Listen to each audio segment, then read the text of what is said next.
Olek przeprowadzał wczoraj ze mną wywiad. Wcześniej przeprowadzałeś, Olegu, wywiad z Joranem. Wcześniej jeszcze przeprowadzałeś wywiad z Alanem. Tak, seryjny wywiadowca. Tak się zdarzyło, tak. Aha. Może powiesz, jak to jest wymyślać pytania, pytać i słuchać odpowiedzi o tym, czym jest metoda Feldenkraisa, jak to było z tamtej strony. Z jednej strony jest jakiś ogólny szkielet, który się zawsze nasuwa, bo to są tematy, które najczęściej taki konsument metody jak ja chciałby wiedzieć, zanim by przystąpił do tego. Ale z drugiej strony, kiedy zaczynam pisać, a już mniej więcej trochę muszę czuć człowieka, którym rozmawiam, zaczyna się pojawiać swoisty rodzaj dewiacji w tych pytaniach. Nie da się napisać tych samych pytań tego samego człowieka i nie da się tak samo spytać o to samo. A jak rozmawiam, to te pytania jeszcze dalej się zmieniają. Bardzo często niektórych w ogóle nie zadaję, a niektóre są rozszerzają się, pączkują albo zaczynają mutować i bardzo często, tak jak zresztą było z Tobą, 90% pytań kompletnie zmienia swoją naturę w trakcie zadawania, zupełnie się przekształca. Wrócę do początku Twojej wypowiedzi. Konstrukcja pytań, co konsument chciałby wiedzieć na temat. Możesz coś więcej powiedzieć, co konsument chciałby wiedzieć na temat metody? Konsument, czyli ja, no bo innych nie znam, tak naprawdę sam siebie też okazuje się nie znam i dłużej w tym jestem. A więc na przykład już się łapię na pierwszym temacie, który chciałbym wiedzieć, dlaczego nie wiem i co to może mi dać. Czym się to różni? Dlaczego mi się dezaktualizuje informacja codziennie? Czemu służy stan, w którym tracę kontakt z tym, co mnie utrzymywało w jakimś bezpiecznym ja wiem, a wchodzę nagle w jakieś rozlewisko, w którym kompletnie niczego nie wiem i dlaczego to jest lepsze. To jest jedno z pytań, dlaczego ta metoda. Potem od razu pojawiają się trzeźwe obserwacje, że sama metoda konstruowana jest po to, żeby ochronić się przed tym rozlewiskiem. I dlatego na przykład siedzę tu, a nie na innym kursie czy w innym miejscu, ponieważ tutaj nikt się tego nie boi. Czy po tych 3 wywiadach i 3 seriach zadanych pytań wiesz więcej czy mniej? Czy inaczej? Myślę, że powiedziałbym, że raczej inaczej nie wiem. Inaczej nie wiesz. Dobra, zostańmy przy tej innej niewiedzy. Znamy się już jakiś czas. Poznaliśmy się w trakcie warsztatu z Alanem, kiedy byłeś tłumaczem. Tylko i wyłącznie obserwowałeś lekcje, ATM-y, obserwowałeś warsztat. Dla mnie zawsze to jest interesujące, jak się widzi, jak się odbiera warsztat, będąc po tej stronie. Były 2 warstwy tej obserwacji. Pierwsza polegała na tym, że starałem się nie zgubić wątku mówiąc, więc całe szczęście byłem za bardzo skupiony na tym, żeby połączyć ssanie słuchaczy i napór informacji od Alana, który był dosyć taktowny moim zdaniem, czekał na mnie, ale mimo wszystko był duży, bo miałem 2 języki do obsłużenia. Natomiast dzięki temu, że tym się zajmował mój umysł w tym czasie, wszedłem w obserwację, która była bardziej somatyczna i wydawało mi się na początku strasznie dziwne to, że nie dostrzega się żadnej akcji, natomiast dostrzegane są zmiany. To było pierwsze. A drugi moment był, kiedy ja sam stałem i zacząłem dostrzegać zmiany, a nic nie robiłem. Bo ja w zasadzie tylko gadałem. Informacja przechodziła przeze mnie tylko werbalnie i ja uważałem, że to jest czysto intelektualna praca. Oczywiście dopuszczałem jakieś tam fantazje na temat własnej intuicji, odczytywania intencji kogoś, kto mówi i kogoś, kto słucha. No, ale nie oczekiwałem, że sam będę podlegał temu procesowi w całym czasie. I to było dla wszystkich słuchaczy cholernie dziwne. Aha, bo to jest cholernie dziwne. Powiedz mi, co sprawiło, że przestałeś być tylko tłumaczem i zainteresowałeś się głębiej metodą? Okej. Personalnie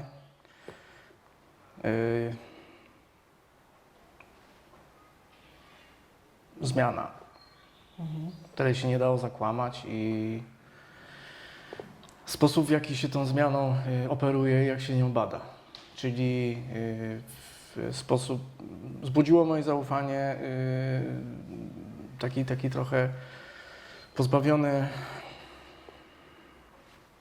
księgowości i nie wiem, takiej trochę edisonowskiego stawiania licznika na prądzie.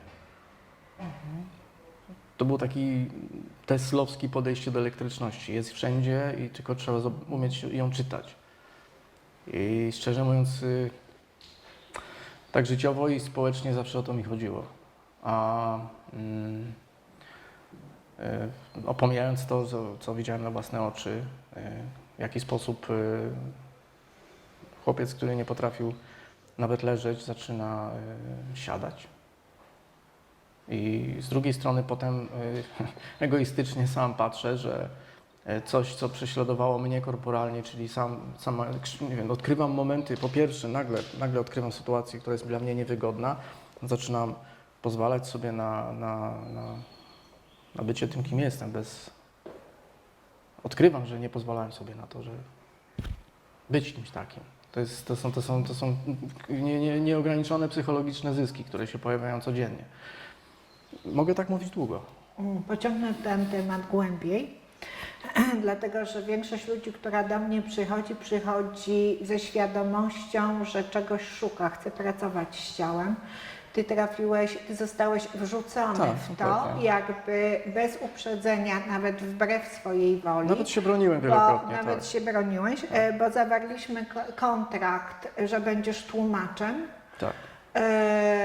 Miałeś podniesioną barierkę, bo musiałeś tłumaczyć jednocześnie na 2 języki. To akurat nie było wyzwaniem. Wyzwaniem było to, co było przekazywane przeze mnie. I z pozycji tłumacza nagle stałeś się uczestnikiem tego procesu i w jakiś sposób uczniem samego siebie. Bo Feldenkrais metoda to jest bycie uczniem samego siebie. Czy patrząc teraz z perspektywy czasu, nie uważasz, że powinniśmy Cię wcześniej uprzedzić, że coś takiego może się wydarzyć? Najpierw bym powiedział,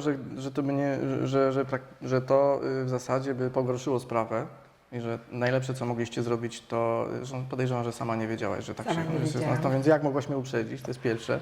Ale przeczuwałam, że coś takiego jest możliwe teoretycznie. Z drugiej strony myślę, że to by nic nie zmieniło. Nic by nie. Dlatego, że gdybym ja dostał jakąś wstępny obrazek tego, kim ja mam być w procesie tego tutaj, jak mam tego sam używać, to on i tak by się zweryfikował i też by się zużył i przestałby obowiązywać, bo przestałby być aktualny. Bo to, co myślałem o tym, do czego może służyć ta praca jeszcze, nie wiem, pół roku temu, to już zupełnie nie jest to. Więc najmądrzej, co dzisiaj mogę zrobić, to przestać się zastanawiać, czym to jest dzisiaj. Tylko po prostu brać to i patrzeć, co się z tym dzieje. Na razie mnie to niesie, zobaczymy. Zahaczę się na słowach przestać się zastanawiać. Proponuję teraz, Zastanówmy się nad tym. Przestał się zastanawiać, położył się i ja spróbuję kontynuować tą rozmowę za pomocą kosteczek. Dobrze. Będę Ci zadawała pytania, ale będę zadawała te pytania nie werbalnie, tylko pozawerbalnie. Trudno jest wytłumaczyć, czym są lekcje indywidualne, czym jest integracja funkcjonalna. Trudno jest zrozumieć to, patrząc na lekcję indywidualną, robioną przez kogoś, na kimś. Postaram się jednocześnie i mówić, czym to może być, czym to jest z mojej perspektywy, bo czym innym ta lekcja będzie z mojej perspektywy, inna lekcja będzie z perspektywy Olega, a jeszcze inna będzie z perspektywy Adama, który w tej chwili obsługuje kamerę. Jeszcze inną lekcją ona stanie się z perspektywy każdego z Was, czyli z Twojej perspektywy, jeśli w tej chwili na mnie patrzysz. Od czego zaczyna się praca? Praca zaczyna się już w momencie, kiedy Oleg przyszedł kiedy wszedł, kiedy powietrze między nami zmieniło swoją gęstość, bo ja mam jakąś temperaturę i dynamikę, Oleg ma jakąś temperaturę i dynamikę. I w tym momencie ja już przestałam być sobą sprzed sekundy, Oleg przestał być Olegiem sprzed sekundy. Obydwoje wiemy, że nasza rozmowa dzisiaj będzie wyglądała trochę inaczej. Dotykać więc można kogoś samą obecnością, samym byciem bliżej tego kogoś i to świetnie rozumieją ludzie wschodu, bo patrząc na, nigdy nie byłam ani w Chinach, ani w Japonii, ani nie jeździłam motorynką w Tajlandii. Ale zawsze podziwiam, jak w tej gęstości, w tym natłoku postacie przesuwają się obok siebie i nie dotykają, nie upadają na siebie, nie poszturchują się. Świetnie wyczuwają przestrzeń między sobą. Dotykać więc można obecnością, dotykać bardzo intensywnie można uważnością. Wystarczy, że zasygnalizuję, że przyglądam się, jeśli powiem Olegu, przyglądam się twojemu lewemu nadgarstkowi. A tak naprawdę interesuje mnie nie tylko nadgarstek, ale ułożenie kciuka względem palca wskazującego i jak zmiana tego ułożenia wpłynie na to, jak ty poczujesz swój nadgarstek. I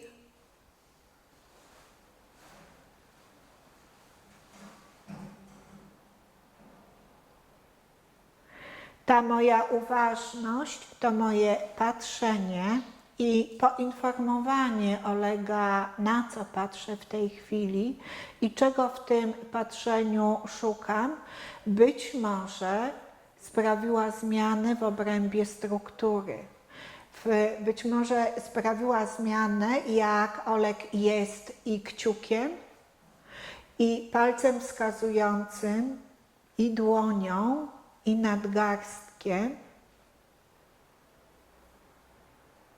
A jeśli do tego dodam jeszcze i jak to wpływa na całego ciebie, na cały system, a być może nie muszę już tego dodawać, bo uważność, układ nerwowy rejestruje wszystkie zmiany, wszystkich się nie da zarejestrować, ale te pierwszoplanowe dla niego zmiany. Więc to jest drugie narzędzie wpływania i zmieniania. Uważność, spojrzenie.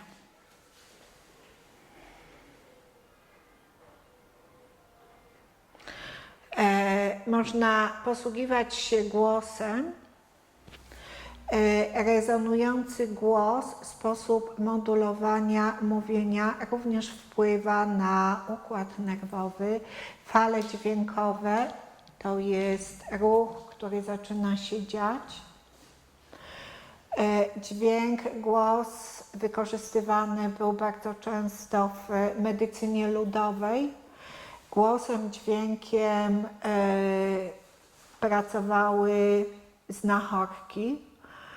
Do dzisiaj są szeptuchy, które wykorzystują modulację głos, żeby rozluźniać układ nerwowy człowieka, czynić zmianę. Mówię o tym dlatego, że czasami w różnych kulturach bezwiednie obserwujemy relacje między intonacją, modulacją, między dźwiękiem, głosem, a zmianą, która dzieje się w nerwosystemie.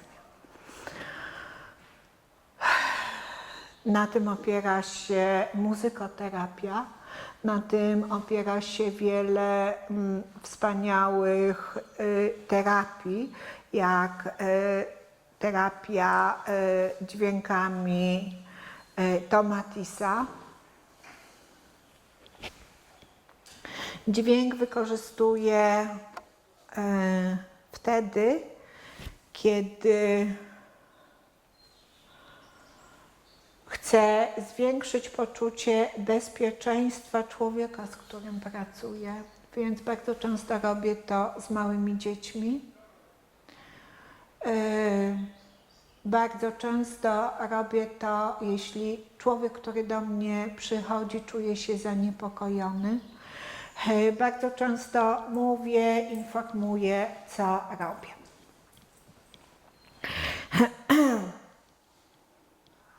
Można jeszcze dotknąć bardziej bezpośrednio, a może przez tą większą bezpośredniość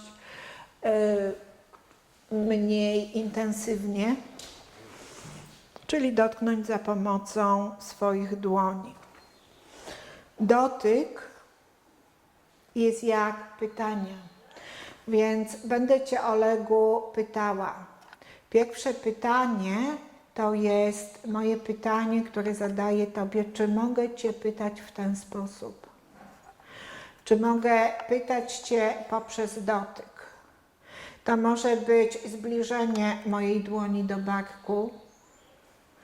To może być bardziej oczywiste pytanie dla mnie i bardziej jasna, oczywista odpowiedź, kiedy po prostu położę swoją dłoń na przedramieniu albo nodze, łydce, jakiejkolwiek części ciała Olega i po prostu sobie jestem z tą dłonią.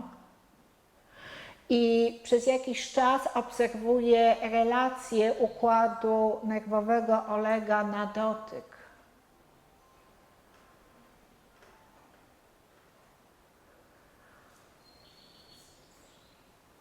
Czasami kilka, czasami kilkanaście sekund wystarczy. Czasami wystarczy ta pierwsza sekunda, żeby wiedzieć, że ktoś nie chce dotyku, boi się dotyku.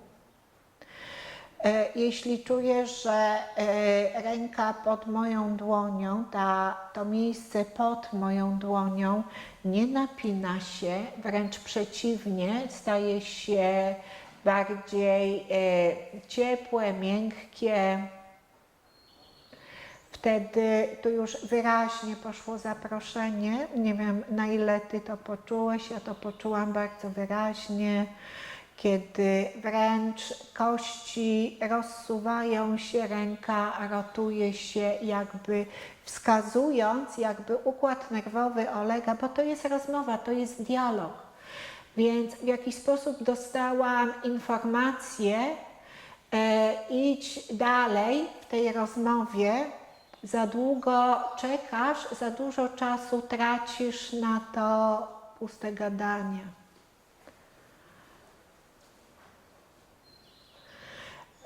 I nazywam to rozmową,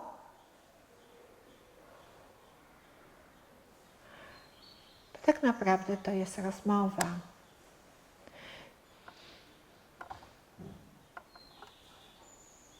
Tutaj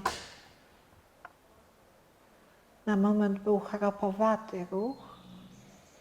W tym miejscu to nie będzie taka prawdziwa lekcja, dlatego że to, co powinnam robić w ciszy, będę robiła, mówiąc Ci, Olegu, o tym, co napotykam.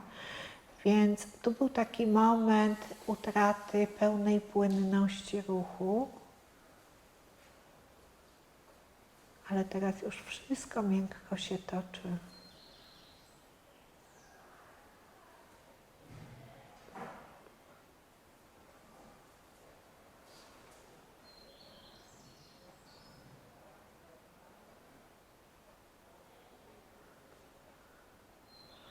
I znów to Ty przejmujesz inicjatywę.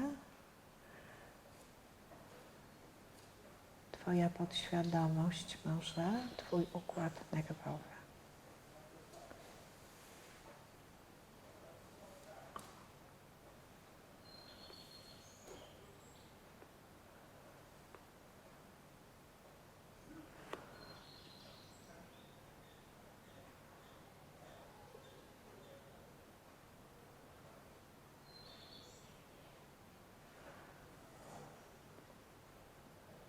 Druga ręka, która pojawia się, to jest ręka, która zadaje pytanie, jak w lekcji, naprowadza uważność czasami. Czasami pełni taką funkcję.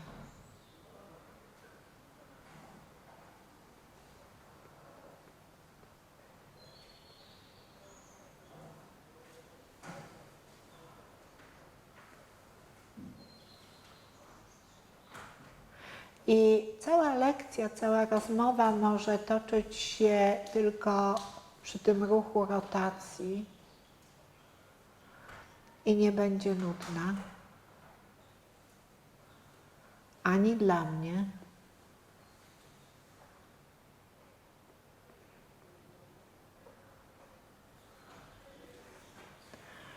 Ale poprowadzimy bardziej powierzchowną rozmowę.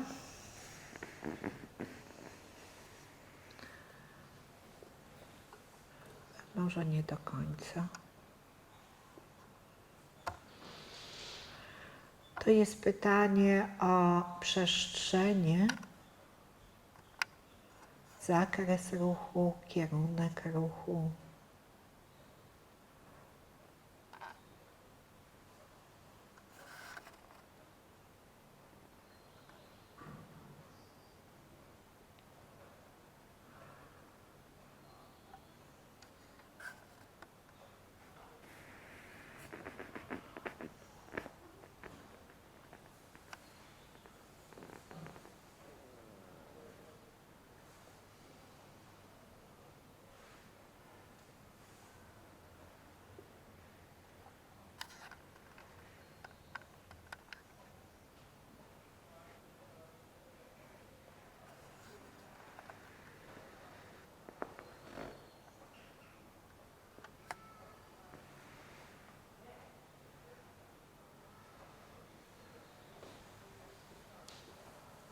I znów przy każdym pytaniu można pobyć sobie dłużej.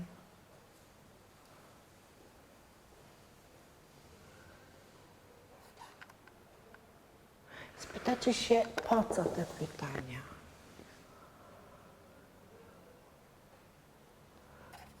Być może Oleg już zna odpowiedź.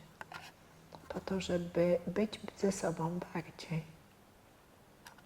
Żeby poczuć siebie bardziej.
Każdy ruch ramienia powoduje zmianę.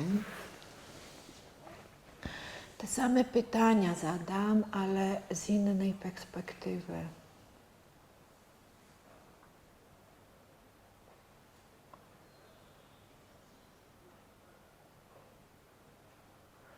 Wszystkie te pytania tak naprawdę brzmią: kim jesteś? Czy wiesz, kim jesteś?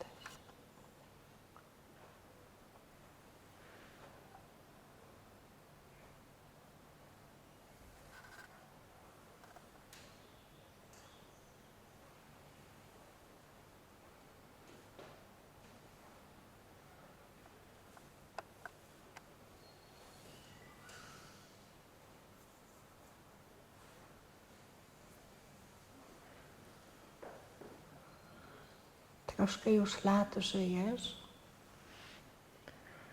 na ile znasz siebie, na ile umiesz korzystać z potencjału, jaki masz, na ile jesteś sobą, na ile przyjąłeś schematy, wzorce narzucone ci przez czas i miejsce, w którym się urodziłeś.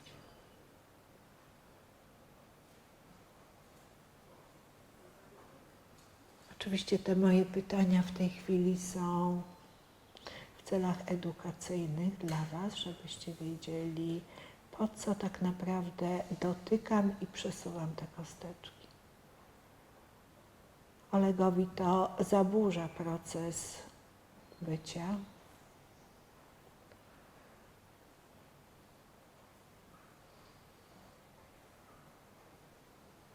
Ponieważ tak naprawdę nie dotykam kości, tylko dotykam układu nerwowego, co widać po zmianie sposobu oddechu, bardzo ważny jest czas. Ręce zadają pytanie i musi być niezbędny czas zostawiony dla układu nerwowego na rozpoznanie zmiany.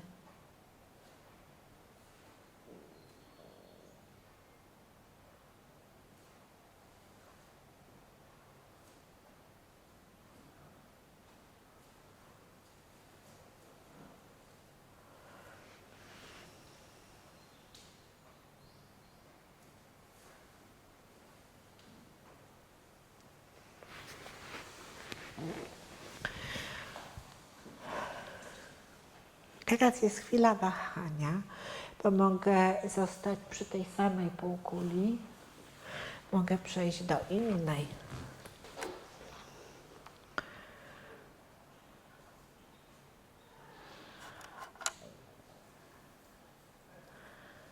To chyba była dobra decyzja.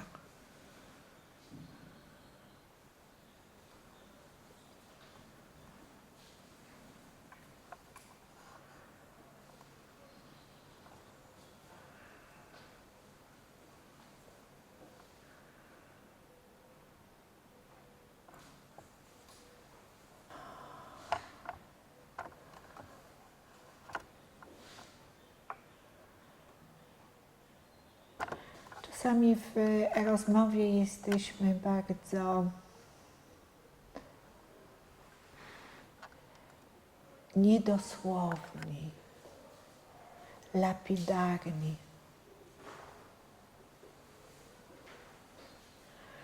Tak samo jak w tych lekcjach dotykowych, czasami dotyk jest mniej oczywisty, mniej dosłowny,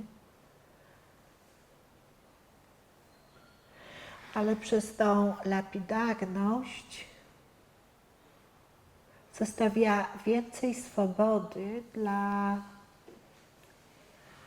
podmiotu, dla właściciela tych kosteczek.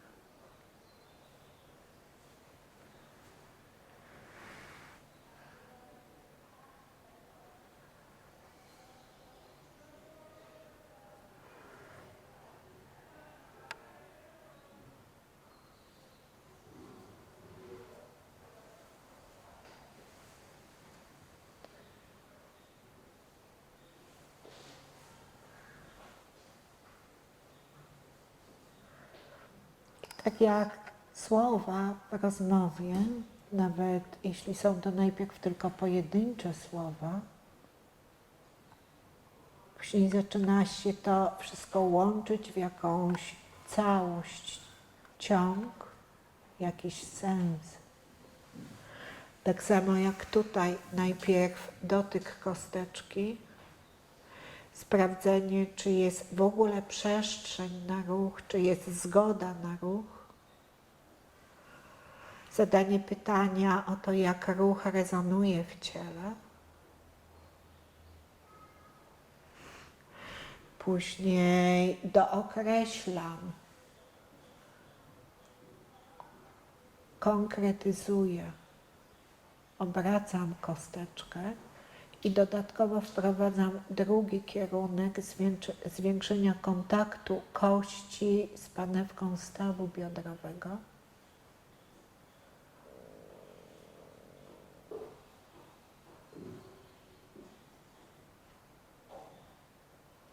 Integracja funkcjonalna.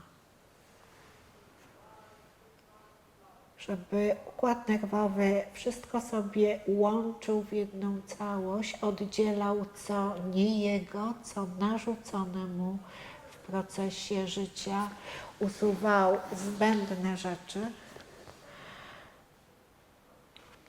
jak napięcia,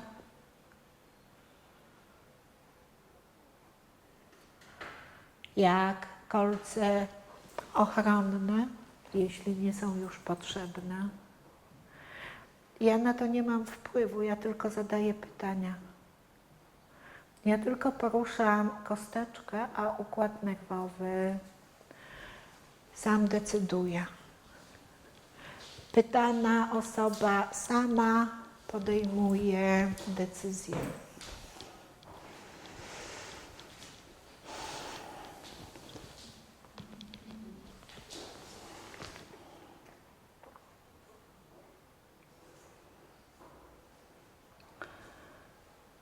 Tak jak w rozmowie, czasami zawieszamy się na jakimś słowie i drążymy temat głębiej i głębiej.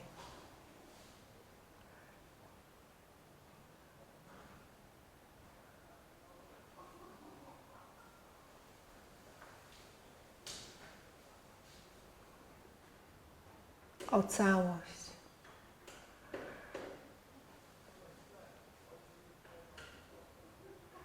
Dotykam 2 punktów podporowych stopy. A tak naprawdę jest to pytanie o to, czy stoję na tej ziemi, czy lewituję. Czy stoję wspierając się na nogach, czy stoję siłą woli. I wiele innych pytań.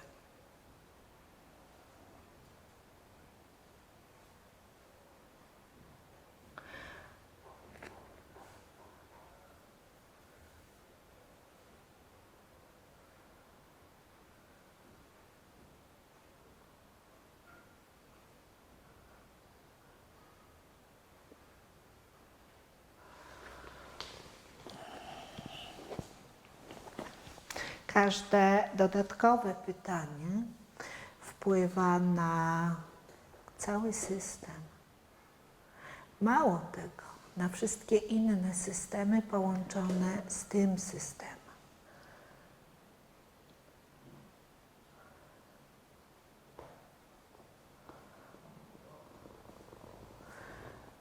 To przesunięcie nogi, luz, który pojawił się w stawie biodrowym,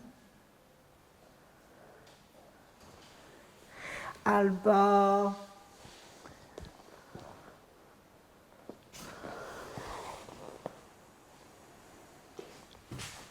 luz, który pojawia się w całym systemie.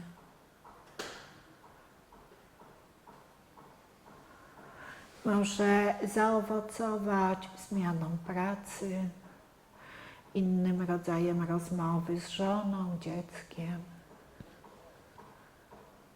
Gdy nie wiemy, jak to pójdzie, w którą stronę pójdzie. A może napisaniem przez niego wiersza.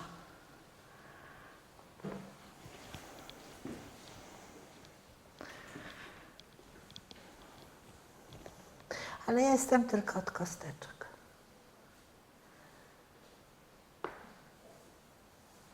Hu, hu, hu, hu, hu, hu, hu, hu, hu.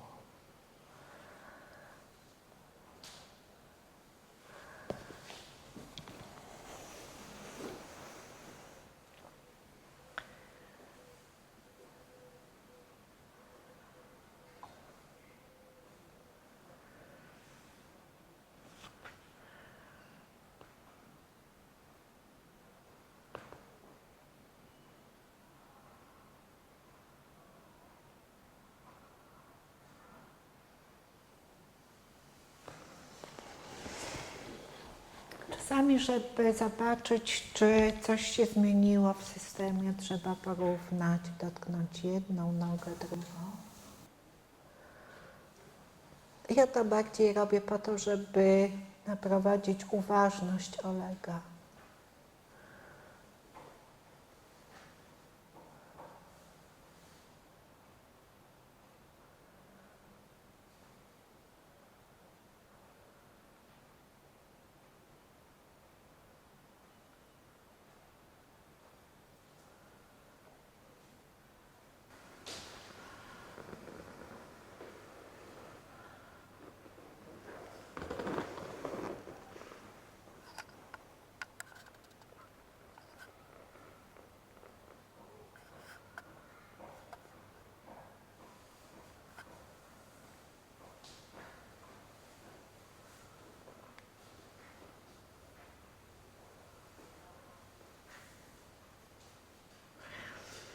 Tak jak w rozmowie, czasami jedna z osób rozmawiających, pytających jest nadmiernie wścibska. To utrudnia rozmowę.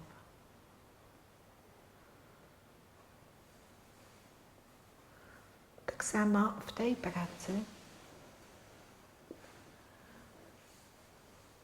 trzeba siebie usunąć jak najbardziej, zawiesić, pozwolić, żeby kosteczki same przemówiły.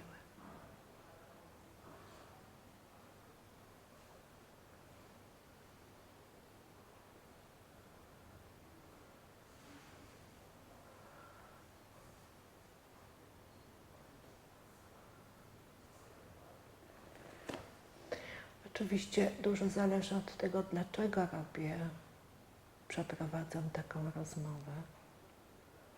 Inaczej będę rozmawiała z kimś, kto przyszedł z bólem barku, nogi. Inaczej z kimś, kto przychodzi z powodu nostalgii, tęsknoty za sobą w swoim potencjale, za sobą, za tą częścią siebie, którą zgubił.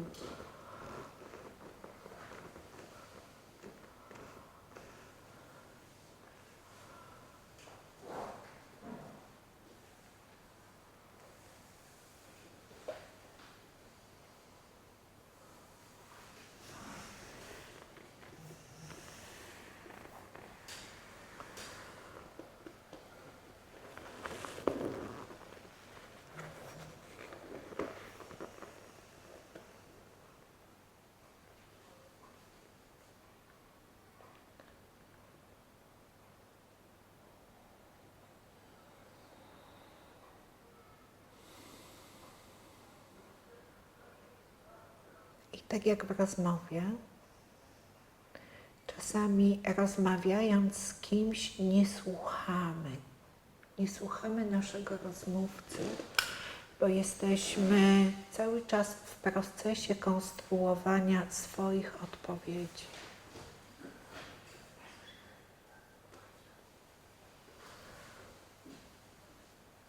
W tej rozmowie jest to niemożliwe. Każdy fałsz zostanie natychmiast rozpoznany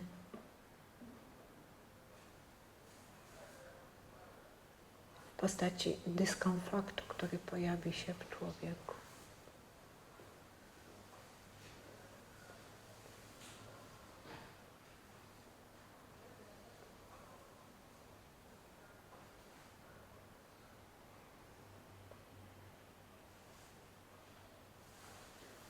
Ta praca uczy mnie umiejętności słuchania.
Nie ma czegoś takiego jak możliwość napisania instrukcji takiej rozmowy, scenariusza.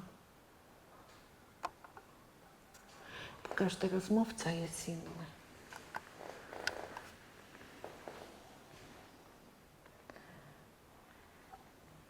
I o ile w normalnej rozmowie nie każdy rozmówca wydaje się być jednakowo interesujący, o tyle w tej rozmowie potencjalnego bycia, potencjalnego niewykorzystanego rozwoju, każdy jest fascynujący.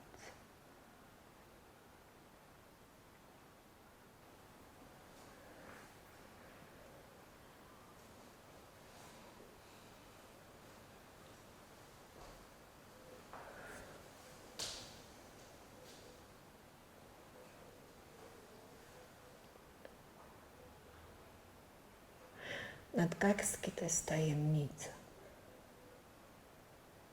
Za każdym razem, jak jestem blisko nadgarstka, to od razu mam ochotę ściszyć głos i pochylić głowę. Nie wiem, co w nich jest.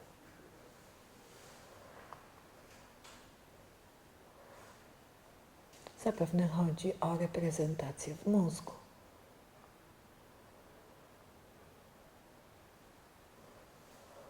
Tak samo jak w relacji tych dwóch palców, przeciwstawny kciuk i palec wskazujący.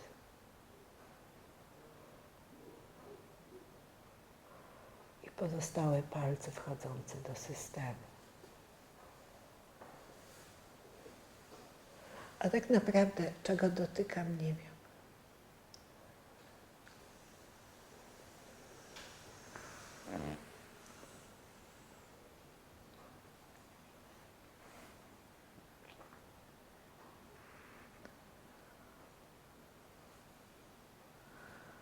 I robię się coraz bardziej praktyczna, przyziemna.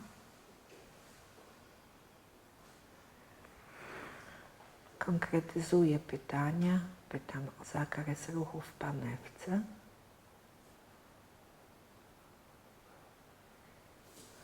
Ale tutaj się nie da tak zalegiem.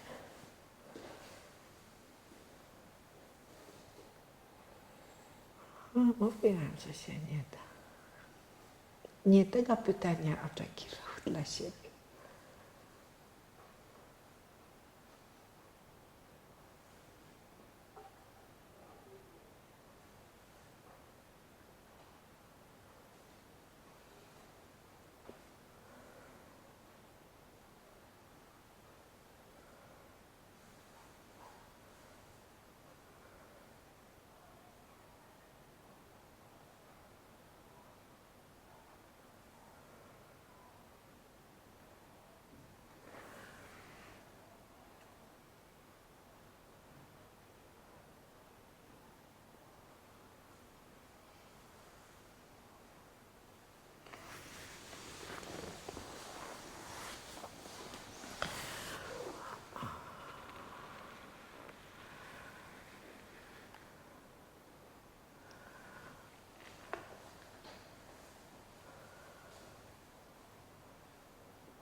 kończymy rozmowę.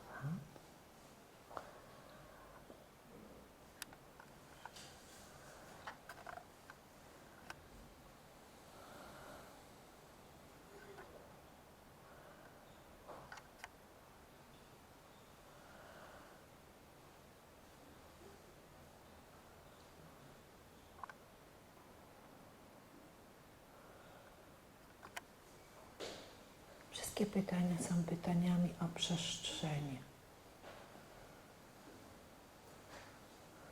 i o połączenia, o kierunki.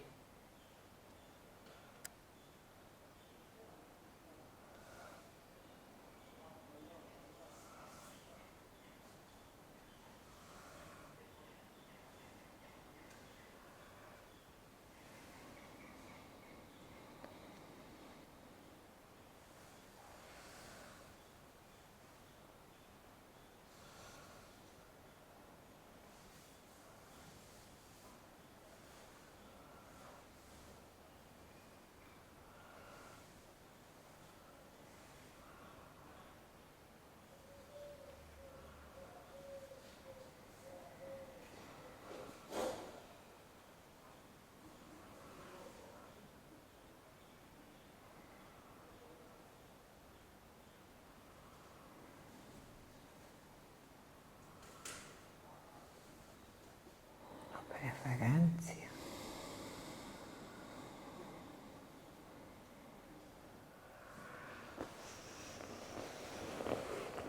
O zgodę na zmianę. To prawie filozoficzny dyskurs.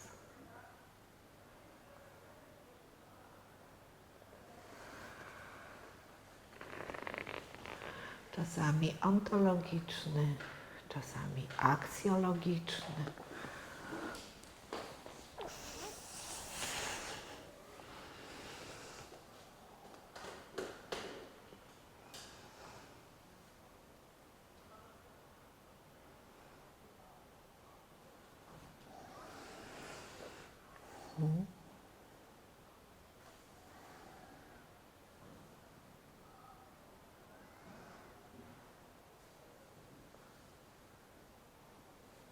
Czasami można rozmowę zakończyć zabawną puentą, wprowadzić element zaskoczenia.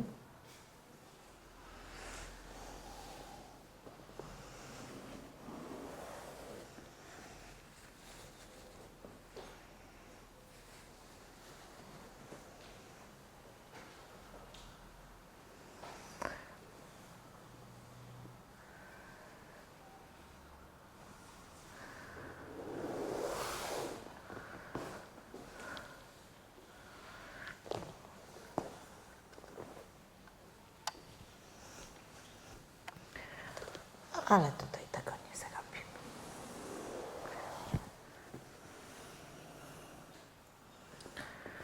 I to jest przedziwne, bo miałam zamiar to zrobić i nagle przestałam mieć zamiar to zrobić. I zgadnijcie, kto podjął taką decyzję, bo na pewno nie ja. I to jest to, co nigdy nie przestanie mnie zadziwiać w tych moich rozmowach szkieletarnych z ludźmi.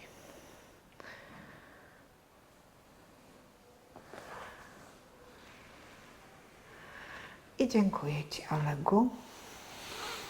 Najpierw przeprosić Olegu za brak profesjonalizmu w tej pracy. To niewybaczalne jest. Zawsze jestem nieprofesjonalna.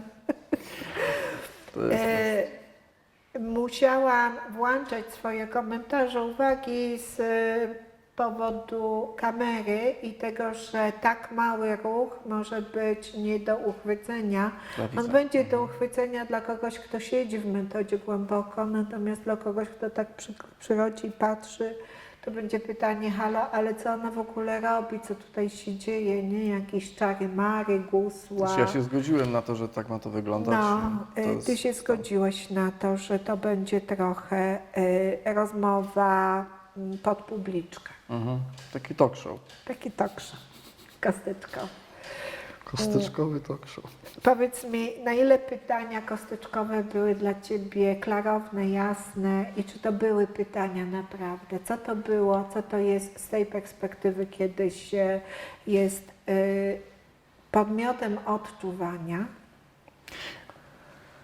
Nie pomyliłem się co do Ciebie w tej jednej kwestii, że dynamiczna osobowość nie przeszkadza Ci umieć zadawać pytania. Czyli nie przejmujesz inicjatywy nad ciałem, z którym pracujesz. Nie miałem wrażenia, że ponieważ czynisz wrażenie osoby, która mogłaby to zrobić, bo masz bardzo dosyć ekspansywną, formę ekspresji, werbalnej przynajmniej. I w momencie, kiedy człowiek leży, oczekuje, że tak samo będzie z dotykiem, ale zaskoczenie zaczyna być wtedy, kiedy ja nie czuję się ku niczemu prowadzony, do niczego sugerowany. I wtedy pojawiają się odkrycia właśnie dzięki temu. A mi lekcji udzieliłeś. Nie wiem, mówię co było. Nie lekcja odnośnie, tego, jakie wrażenie sprawia, nie? Mhm. Czy to integruje, czy to dezintegruje? Jak to odbierałeś? Dzisiaj było integrujące, ostatnia lekcja była taka trochę rozwalająca, ale taka miała być, bo dzisiaj też trochę było z pancerzem pracy, zresztą to pewnie też czułaś w momencie, zwłaszcza, że tu w tym obszarze jestem dosyć mocno opancerzony i zaskoczył mnie moment, w którym zrozumiałem, że mój ruch jest skokowy i zrozumiałem, ile ja wysiłku wkładam, żeby był płynny. Początek, tych trzęsawki, która się pewnie by rozwinęła. Podejrzewam, że to jest ten moment, który został odkryty. No i podobnie to, co powiedziałeś o tym, że chodzenie siłą woli jest lewitacją i to mnie strasznie rozbawiło, bo to jest prawda, bo tak jak wielu ludzi chodzi na różne formy duchowości z nadzieją, że zacznie lewitować, to nie wie, że już to robi. Sztuką jest nauka chodzenia.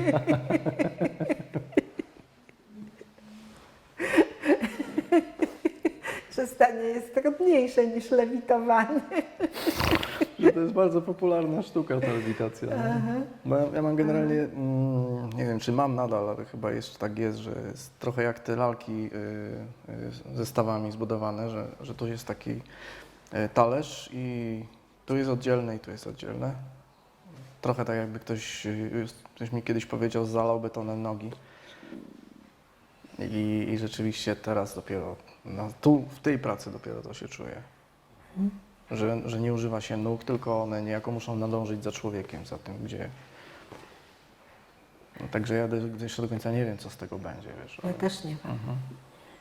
Na ile widzisz zasadność takiej rozmowy kosteczkowej?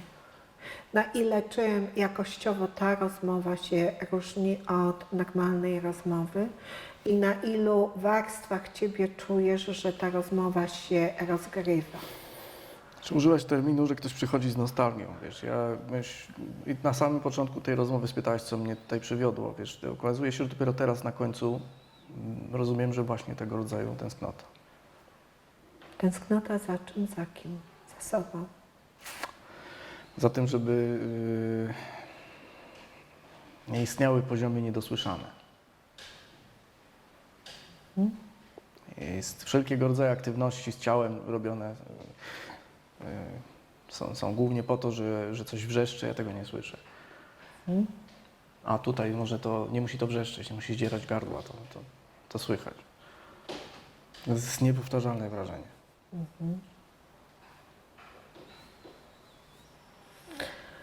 No, też to czuję, jak pracuję, jak się to dzieje. No i pytasz, na ilu poziomach, wiesz, a tu jak się leży, nie ma tych poziomów. To jest jeden poziom i koniec, jest wszystko.